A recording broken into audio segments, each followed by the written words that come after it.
Assalamu alaikum viewers and welcome back to my channel Study Law with Bushra. So we were discussing Criminal Procedure Code and in this video we are going to start chapter 8 of CRPC. But before starting the discussion, I request you all to please subscribe to my channel and don't forget to press the bell icon for latest updates. Do share this video with your friends and don't forget to comment your feedback. So let's move towards the discussion. Chapter 8 of CRPC basically deals with of security for keeping the peace and for good behavior. अमनो अमान कायम करने के लिए और good behaviour के लिए security लेने की बात की गई है. बेसिकली इस चैप्टर की जितनी भी प्रोविजंस हैं वो प्रिवेंटिव इन नेचर हैं और इस चैप्टर के अंदर उन बंदों को टारगेट किया गया है that are a danger to public, जो पब्लिक के लिए खतरा है कि वो कोई ऑफेंस कमिट कर सकते हैं. सो आज की इस वीडियो में पार्ट ए से स्टार्ट करते हैं. पार्ट ए डील करता है security for keeping the peace on conviction. Part A के अंदर जस्ट वन सेक्शन है, सेक्शन 106. सेक्शन 106 या पार्ट ए क्या एक्सप्लेन कर रहा है कि मुल्जिम से सजा सुनाने के बाद सिक्योरिटी तलब करना. किस चीज के लिए सिक्योरिटी तलब करना? अमनो अमान को कायम रखने के लिए. सो सेक्शन 106 को स्टार्ट करते हैं. Section 106 states that whenever any person accused of any offense punishable under chapter 8 of Pakistan Penal Code, जब भी कोई बंदा accused है, मुल्जिम है किसी ऐसे ऑफेंस का जो कि चैप्टर 8 ऑफ पीपीसी के अंडर फॉल करते हैं, उस चैप्टर के अंदर कोई भी ऐसा ऑफेंस जिसकी उसे सजा सुनाई गई है अदर देन दी ऑफेंस, लेकिन इस चैप्टर 8 ऑफ पीपीसी से भी कुछ सेक्शंस को निकाल दिया है और क्या कहा है? अदर देन दी ऑफेंस पनिशेबल, सवाए उन ऑफेंसेस के जो कि सेक्शन 143 के अंडर फॉल कर रहा है कोई ऑफेंस, सेक्शन 149, सेक्शन 153A और सेक्शन 154. इन ऑफेंसेस को निकाल के अगर चैप्टर 8 ऑफ पीपीसी के किसी भी ऑफेंस के लिए कोई बंदे को सजा दी गई है और ऑफ असॉल्ट या उसने कोई असॉल्ट किया है और any other offence involving a breach of peace या कोई भी ऐसा ऑफेंस जिससे ब्रीच ऑफ पीस हुआ है, अमन खराब हुआ है, और ऑफ अबेटिंग दी सेम, या फिर कोई बंदा ऐसे ऑफेंसेस को करने के लिए अबेट कर रहा है, वरगला रहा है, और any person accused of committing criminal intimidation, या कोई भी ऐसा बंदा जो क्रिमिनल इंटिमिडेशन कमिट करने के लिए एक्यूज्ड है. सेक्शन 506 पीपीसी के अंदर क्रिमिनल इंटिमिडेशन की बात की गई है. सो अगर कोई भी बंदा इन तमाम ऑफेंसेस के अंडर उसको सजा दी जा रही है, इस कन्विक्टेड ऑफ सच ऑफेंस, उसको सजा दी जा रही है किसके कोर्ट के अंदर? Before a high court, a court of session और the court of magistrate of first class.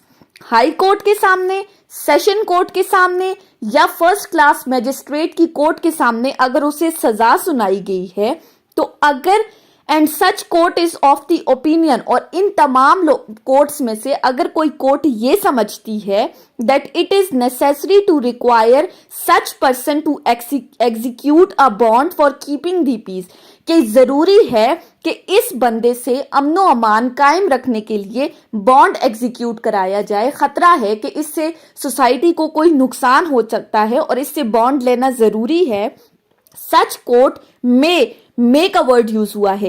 Eight the time of passing sentence on such person order him to execute a bond for a sum proportionate to his means. तो ऐसी court order दे सकती है उसको सजा सुनाने के साथ कि इस बंदे से एक बॉन्ड एग्जीक्यूट कराया जाए विद और without sureties for keeping the peace. किस लिए बॉन्ड लिया जाए? अमनो अमान को कायम रखने के लिए, नॉट एक्सीडिंग 3 years और as it thinks fit to fix. लेकिन ये जो बॉन्ड लिया जा रहा है ये 3 साल के अरसे से ज्यादा का नहीं होना चाहिए, या अगर कोर्ट समझती है तो वो इसको ज्यादा भी कर सकती है. उसके बाद है सब सेक्शन 2. सब सेक्शन 2 कहता है if the conviction is set aside, अगर तो उस बंदे की सजा खत्म हो जाती है, सेट असाइड हो जाती है, ऑन अपील और अदरवाइज, या अपील में या रिवीजन में, the bond so executed shall become void, shall का वर्ड यूज हुआ है, तो वो बॉन्ड जो उससे एग्जीक्यूट कराया गया है वो भी वॉइड हो जाएगा, यानी कि कन्विक्शन के खत्म होने के साथ वो बॉन्ड भी खत्म हो जाएगा, उसकी भी जरूरत बाकी नहीं रहेगी। उसके बाद है सब सेक्शन 3। सब सेक्शन 3 कहता है an order under this section may also be made by an appellate court और by a court exercising its power of revision. अब इस सेक्शन के अंदर जो बात की है ऑर्डर पास करने की, तो वो ऑर्डर कोई एपिलेट कोर्ट भी पास कर सकती है या कोई भी कोर्ट जो अपनी रिविजनरी पावर्स को एक्सरसाइज कर रही है वो भी ऑर्डर पास कर सकती है। सो सेक्शन 106 सिंपली क्या है? सेक्शन 106 कहता है कि अगर किसी बंदे को चैप्टर 8 ऑफ पीपीसी के अंडर फॉल करने वाले कोई भी ऑफेंस की सजा दी गई है, सवाए उन ऑफेंसेस को निकाल के जिनकी हमने ऊपर लिस्ट बताई थी, अगर कोई बंदा ऐसा ऑफेंस कमिट करता है या ऐसे ऑफेंसेस की अबेटमेंट कर रहा है या वो क्रिमिनल इंटिमिडेशन कर रहा है और उसको सजा सुनाई गई है किसी हाई कोर्ट में, कोर्ट ऑफ सेशन में या court of magistrate first class में, और वो अदालत ये समझती है कि ये जरूरी है कि इस बंदे से एक जमानती मुचलका लिया जाए अमनो अमान कायम करने के लिए, तो वो उससे बॉन्ड एग्जीक्यूट करा सकते हैं, लेकिन जो बॉन्ड है वो 3 साल से अरसे का ज्यादा नहीं होगा। लेकिन अगर उसकी सजा खत्म हो जाती है तो फिर सजा के साथ साथ ये बॉन्ड भी खत्म हो जाएगा। उसके बाद आ जाते हैं इस चैप्टर के पार्ट बी के ऊपर। पार्ट बी डील करता है security for keeping the peace in other cases and security for good behaviour. अब पीछे तो हमने स्पेसिफिकली चैप्टर 8 ऑफ पीपीसी की बात की, अब ये पार्ट बी कह रहा है बाकी तमाम केसेस में सिक्योरिटी लेनी हो तो वो किस तरह से लेंगे, उसका क्या प्रोसीजर होगा। ये प्रोसीजर क्लॉज है सेक्शन 107। सेक्शन 107 सब सेक्शन 1 क्या कहता है? Whenever a magistrate of first class is informed, जब मैजिस्ट्रेट फर्स्ट क्लास को ये इंफॉर्मेशन दी जाती है that any person is likely to commit a breach of peace और डिस्टर्ब पब्लिक ट्रैंक्विलिटी, कि कोई बंदा अभी उसने कमिट नहीं किया लेकिन उसको ये इन्फॉर्म किया जाता है कि वो बंदा करने वाला है कोई ब्रीच ऑफ पीस, अमनो अमान को खराब करने की, अमन को नुकसान पहुंचाने की कोशिश कर रहा है, और to do any wrongful act that occasion the breach of peace, या वो कोई ऐसा रॉन्गफुल एक्ट करने वाला है जिससे पब्लिक को खतरा हो सकता है, पब्लिक को नुकसान पहुंच सकता है, और साथ ही साथ the magistrate in his opinion that there is a sufficient ground for proceeding, और मैजिस्ट्रेट को लगता है कि प्रोसीडिंग्स इनिशिएट करने के लिए सफिशिएंट ग्राउंड है, देन द मैजिस्ट्रेट में वो क्या कर सकता है? मेक अ वर्ड यूज हुआ है, require such person to show cause why he should not be order to execute a bond, तो वो उस बंदे को शोकाज नोटिस भेज सकता है और उससे ये पूछा जाएगा कि उससे बॉन्ड एग्जीक्यूट क्यों नहीं कराना चाहिए, यानी कि वो उस बंदे से बॉन्ड एग्जीक्यूट कराएगा फॉर कीपिंग दी पीस, लेकिन वो बॉन्ड विद और विद श्योरिटीज भी हो सकता है, विदाउट श्योरिटीज भी, लेकिन ये बॉन्ड का जो टाइम पीरियड है ये 3 साल के अरसे से ज्यादा का नहीं होना चाहिए, लेकिन अगर मैजिस्ट्रेट मुनासिब समझता है तो वो कर सकता है। सिंपली फर्स्ट क्लॉज में क्या कहा? जब मैजिस्ट्रेट फर्स्ट क्लास को इंफॉर्मेशन दी जाती है कि कोई बंदा ब्रीच ऑफ पीस कमिट करने वाला है, तो वो मैजिस्ट्रेट समझता है कि अगर सफिशिएंट ग्राउंड्स हैं प्रोसीडिंग्स के लिए तो फिर वो उस बंदे को शोकाज नोटिस देगा, उससे बॉन्ड एग्जीक्यूट कराएगा। 3 साल के अरसे से ज्यादा वो बॉन्ड नहीं होगा, विद श्योरिटीज भी हो सकता है और विदाउट श्योरिटीज भी। सबसेक्शन 2 कहता है proceedings shall not be taken under this section unless either the person informed against or the place where breach of peace is apprehended is within the local limits of such magistrate's jurisdiction। अब यहां तक क्या बात की गई है कि इस सेक्शन के अंडर प्रोसीडिंग्स उस वक्त तक इनिशिएट नहीं की जा सकती जब तक कि वो बंदा जो ब्रीच ऑफ पीस कमिट करने जा रहा है वो उस मैजिस्ट्रेट के दायरा इख्तियार में नहीं आता, उसकी लोकल लिमिट्स में नहीं आ रहा, तो तब तक आप उस केस के अंडर प्रोसीडिंग स्टार्ट नहीं कर सकते। मैंडेटरी है, शेल का वर्ड यूज हुआ है। और साथ ही साथ and no proceedings shall be taken before any magistrate except with the approval of session जज। और साथ ही साथ ये भी कहा जा रहा है कि सेशन जज के अप्रूवल के बगैर कोई भी मैजिस्ट्रेट प्रोसीडिंग्स इनिशिएट नहीं कर सकता। unless both the person informed against, until and unless दोनों बंदों को इन्फॉर्म किया जाए, and the place where the breach of peace और disturbance is apprehended are within the local limits of magistrate's jurisdiction. उसके बाद है सब सेक्शन 3। सब सेक्शन 3 बात करता है, ये इंपॉर्टेंट है, procedure of magistrate not empowered to act under sub section 1।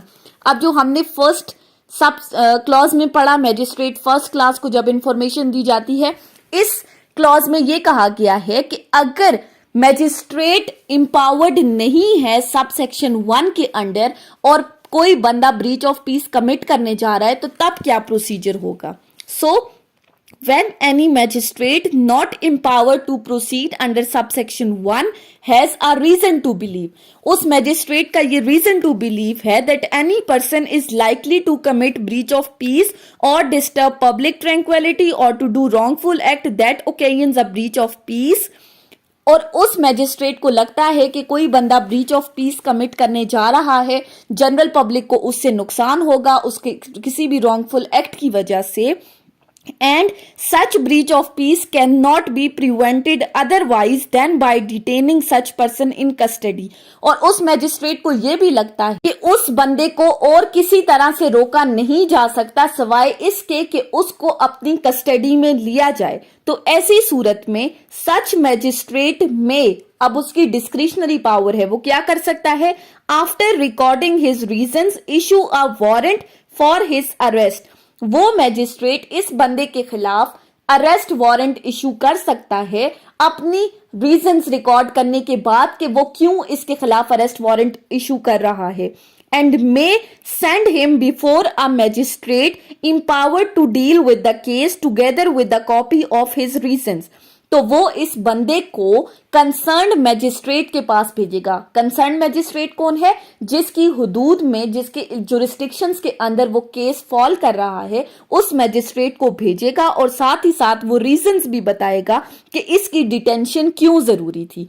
Simply सब सेक्शन 3 कहता है कि अगर मैजिस्ट्रेट जो एम्पावर्ड नहीं है उसको लगता है कि कोई बंदा ब्रीच ऑफ पीस कमिट करने जा रहा है जिससे अमनो अमान की सूरत हाल खराब हो जाएगी और उस बंदे को और किसी तरह से रोका भी नहीं जा सकता सिवाय इसके कि उस बंदे को अपनी कस्टडी में डिटेन किया जाए, तो ऐसी सूरत में वो मैजिस्ट्रेट उस बंदे के खिलाफ अरेस्ट वारंट इशू करेगा और उसके बाद उसको कंसर्न्ड मैजिस्ट्रेट के पास भेजेगा। वो मैजिस्ट्रेट जिसकी जुरिस्डिक्शंस के अंडर ये केस फॉल कर रहा है और साथ ही साथ वो रीजंस भी बताएगा कि इस बंदे की डिटेंशन क्यों जरूरी थी, यानी कि वो ब्रीच ऑफ पीस कमिट करने जा रहा था इसलिए इसको डिटेन किया गया है।